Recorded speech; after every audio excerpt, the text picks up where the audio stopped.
विपक्षी दल कांग्रेस का कहना है कि बीजेपी के पास स्पेसिफिकली बताने के लिए कुछ नहीं है, तो गोलमोल बातें कर रहे हैं कि बजट बहुत अच्छा है, बहुत अच्छा है। कितने लोगों के खिलाफ कार्रवाई हुई है, किस शिकायत पर कार्रवाई हुई है? देश का बजट जारी होने के बाद बीजेपी के जो सत्ताधारी दल है बीजेपी, उसके तमाम नेता लोगों के बीच में जा रहे हैं और बजट की खूबियां गिना रहे हैं। इसी बीच हमारे साथ मौजूद हैं हरियाणा के खाद्य एवं आपूर्ति मंत्री राजेश नागर जी। वो भी बजट के बारे में बता रहे हैं कि क्या सुविधाएं मिल रही हैं लोगों को। जी मंत्री जी, क्या कहेंगे? देखो, ये बजट हमारे 2047 का जो एक विज़न, एक सपना, एक टारगेट, उद्देश्य जो हमारे प्रधानमंत्री जी ने दिया है कि भी 2047 में जब हमारी आज़ादी को 100 साल हो जाएंगे, उस समय हमारा भारत विकसित भारत बने, उसको लेकर ये बजट बनाया गया है। चाहे इसमें इंफ्रास्ट्रक्चर की बात करें, शिक्षा की बात करें, स्वास्थ्य की बात करें, सुरक्षा की बात करें, महिलाओं की बात करें, युवाओं की बात करें, रोजगार की बात करें, सभी वर्ग और सभी क्षेत्र को देखते हुए ये बजट बनाया गया है। हरियाणा से हम सब लोग बिलोंग करते हैं, हरियाणा को क्या मिला इस बजट में?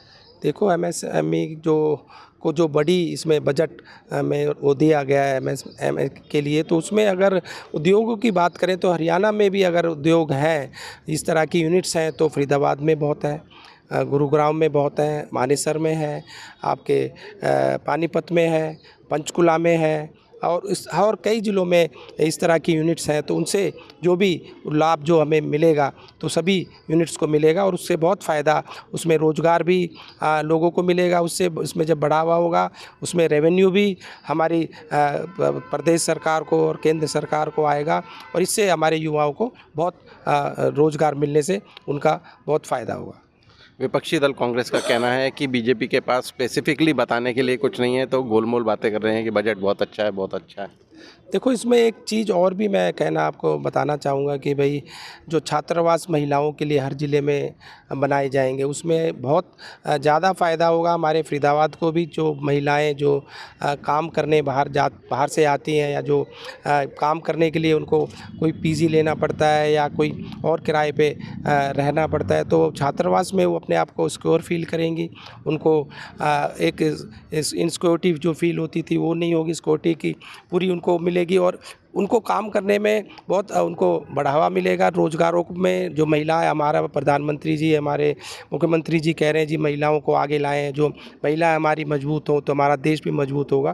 तो ये छात्रावास हर ज़िले में बनने से बहुत इसका लाभ हमारी महिलाओं को मिलेगा। अगर बात करें, जैसे आपने कहा कि छात्रावास बनने से लाभ मिलेगा, कितने लोगों की व्यवस्था होगी यहाँ पर? देखो, तो उसके हिसाब से जितनी डिमांड बढ़ती जाएगी, उसी हिसाब से उसको बढ़ा दिया जाएगा, और जैसे जैसे मांग आएगी उसको और भी बड़ा कर दिया जाएगा।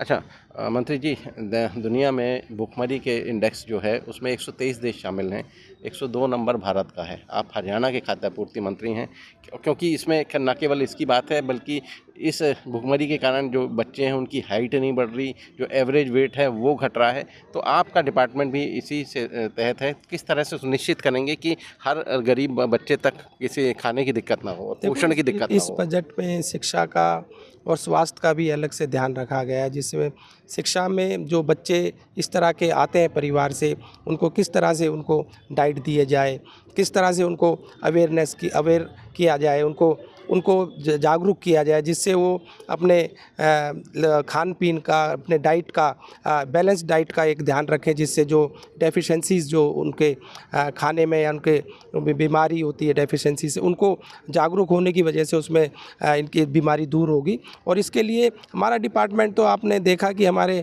प्रधानमंत्री जी जब से कोविड का कोरोना के टाइम से ही 80 करोड़ लोगों को फ्री में राशन दे रहे हैं, जिससे कि कोई भी हमारा बच्चा, कोई भी हमारा परिवार भूखा ना रहे, भूखा ना सोए। तो ये तो हमारे प्रधानमंत्री जी लेकर चल ही रहे हैं कि भाई किसी भी गरीब को किसी तरह की कोई दिक्कत ना हो और वो भूखा ना रात को सोए। लेकिन उसके बावजूद भी स्थिति ये है, तो कहीं ना कहीं सुधार की गुंजाइश है।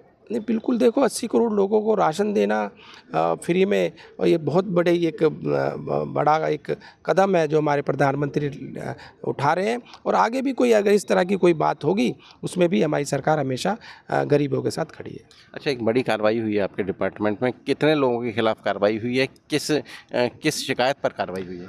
देखो, धान को लेकर हमारे शिकायतें आई थी, तो चाहे उसमें हमारे मार्केट कमेटी के अधिकारी हों, चाहे एग्रीकल्चर डिपार्टमेंट के अधिकारी हों, हमारे फूड एंड सप्लाई के अधिकारी, कुछ रेवेन्यू डिपार्टमेंट के अधिकारियों की शिकायत आई थी और उन पे तुरंत कार्रवाई करते हुए 69 लोगों के ऊपर उनको सस्पेंड भी किया गया, कुछ एफआईआर भी कुछ हुई है, चार्जशीट भी करा गया है और आगे भी ये जांच जारी है और कोई भी इस तरह की कोई जांच में कोई दोषी पाया जाएगा तो हमारे मुख्यमंत्री जी ने कहा है कि भी ये जीरो टॉलरेंस वाली सरकार है, जीरो टॉलरेंस करप्शन का सहन करने वाली सरकार है। कोई भी अगर बड़े से बड़ा अधिकारी भी कोई दोषी पाया जाएगा उस पर तुरंत कार्रवाई की जाएगी। धन्यवाद।